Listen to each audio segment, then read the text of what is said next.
إن هذه الزوجة الضعيفة الرقيقة الناعمة لم تشكك أبدا في قدرات زوجها، وإنما تشكو من القوة المفرطة، من الخشونة في التعامل، من القسوة في الفعل ورد الفعل. هذا العملاق، هذا الهرقل، هذا العتي 64 حصان وهي نص حصان. في فرق في السرعات سيد الرئيس. 64 حصان، ده اللي عنده حمارين تعبان في تربيتهم، هتعمل معاه ايه؟ هل تتوافق الحياة بين اليمامة وطائر الرخ؟ انظروا إليها وانظروا إلي. ايه ده؟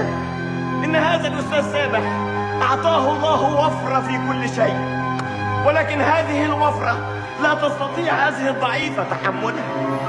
أما الأستاذ سامح فله منا كل تقدير واحترام، ربنا يزيده كمان وكمان. إنني أطلب الرحمة، ارحموا هذه العصفورة